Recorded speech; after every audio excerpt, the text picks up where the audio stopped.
آپ اپنی دو غلطیوں کا ہمیشہ کہتے رہے ہیں کہ 2 مرتبہ میرے سے غلطی ہوئی میرے ٹائم میں. ایک غلطی آپ کہتے تھے میں پھر کبھی بتاؤں گا. Is it the right time? آپ نے جنرل باجوہ کو ایکسٹینشن دے کر واقعی غلطی کی تھی؟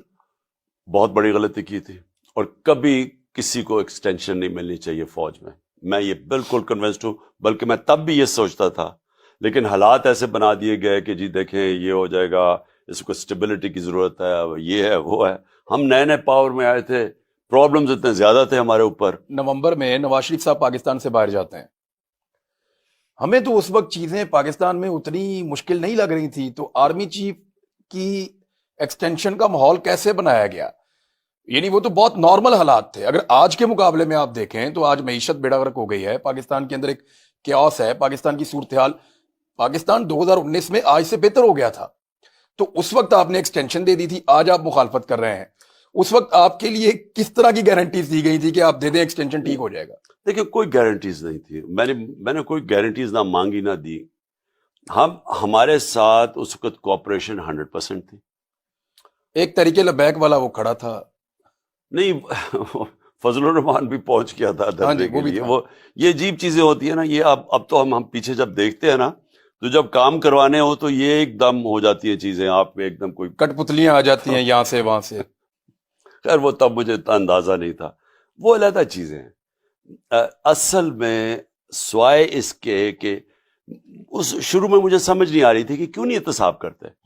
میں ان کو کہتا تھا، میں نے کہا میری تو پارٹی، میرا تو 22 سال سے ہمارا یہ ہے کہ جب تک اس ملک میں آپ احتساب نہیں کریں گے، طاقتور کا، کمزوروں کا نہیں، طاقتور کا رول آف لا قائم نہیں ہوگا.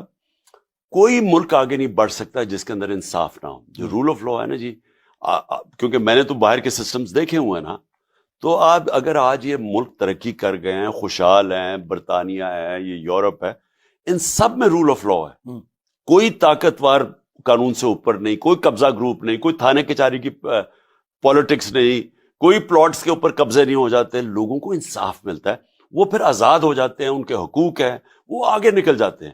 میں ان کو یہ سمجھا رہا تھا کہ جب تک آپ ان کو نہیں نیچے لے کے آتے اور یہ اس طرح دندناتے پھریں گے، یہ ملک کو آگے نہیں چلنے دیں گے. میں ان کو سمجھاتا گیا.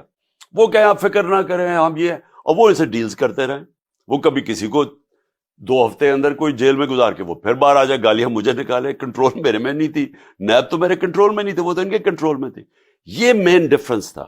اگر آپ میرے سے پوچھیں نا کہ پرابلم کدھر آ رہا تھا، وہ یہ تھا کہ یہ بلیو ہی نہیں کرتے تھے، یہ کرپشن کو بری چیز سمجھتے ہی نہیں تھے. تو یہ غلطی آپ سے ایکسٹینشن کی ہو گئی، اور اس کے بعد ساری جماعتوں نے مل کر جب ایکسٹینشن دی جنرل قمر جاوید باجوہ صاحب کو، جس طرح تمام اراکین پہنچے اور پہنچ کے انہوں نے ووٹ ڈالا، جیسے شادی میں پنجابی میں کہتے ہیں نیوندرا ڈالنے آئے ہیں.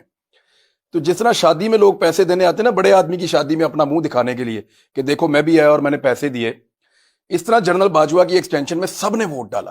اس وقت آپ کو حیرت نہیں ہوئی کہ باجوہ صاحب نے یہ سارے کیسے اکٹھے کر لیے؟ اس کے بعد تب سے مجھے فیلنگ ہوئی کہ انہوں نے بات چیت شروع کر دی تھی نون لیگ سے.